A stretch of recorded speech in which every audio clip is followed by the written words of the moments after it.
Welcome to Namaste Little Things. Today we got an iPhone 11. So my son is going to do unboxing and review of iPhone 11.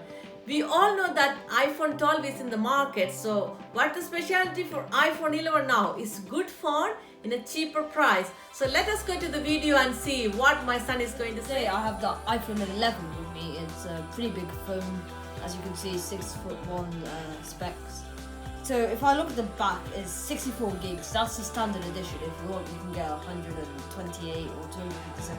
It's a much more easier if you just want to get the 64 gigs because it's more affordable. The iPhone 12, it's coming out today or wherever your time is.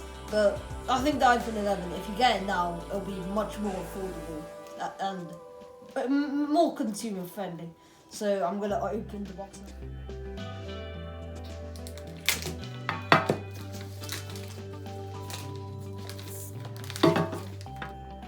I'm opening the box now, so here we go. So we have the phone. I'm just gonna set that aside to look at the accessories first. Here we have this standard, I don't know what to call it, but it says designed by Apple in California. That's how you know it's genuine. In here we have it says how to switch on, switch off, all the standard things. Your SIM card thing.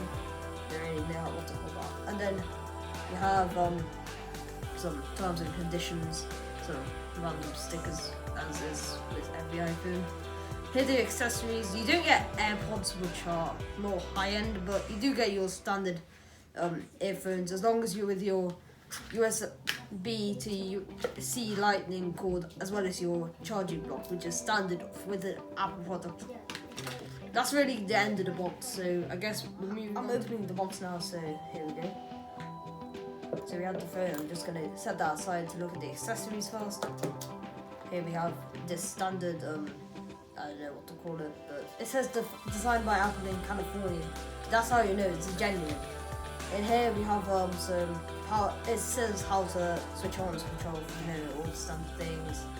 Your SIM card thing.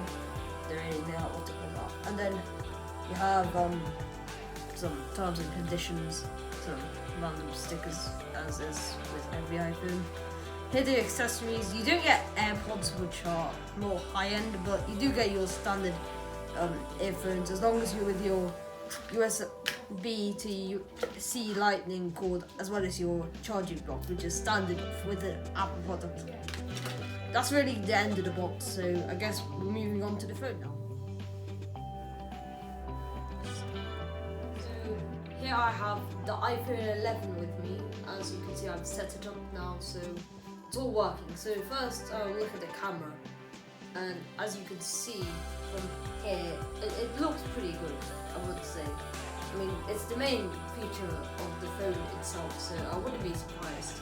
So there is a 6.1 AMOLED display, which is very good in most people's senses.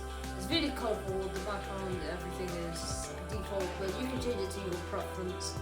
I mean, it's just your standard Apple iPhone. There's not much change, but it just it's a big change, really. Like some little changes, it's a big change. You know what I mean? So there's not very much to say. I mean, it's a good phone. So in conclusion, I think you should really get the 11, even though the 12 was released. I mean, the 11's price is just going to go down from here, which is a good thing, because the 12 and 11, there's not much difference in a way, because of the retina, the screen, the display, it's all the same basically. So I'd say that if you get the 12, you can get the 12 if you want, but the 11 for me is the one to get in 2020, and it's a good screen, it's a good display, it's got everything in an Apple phone that you would want, really. I mean, that's my conclusion. The iPhone 11 is probably a really good phone.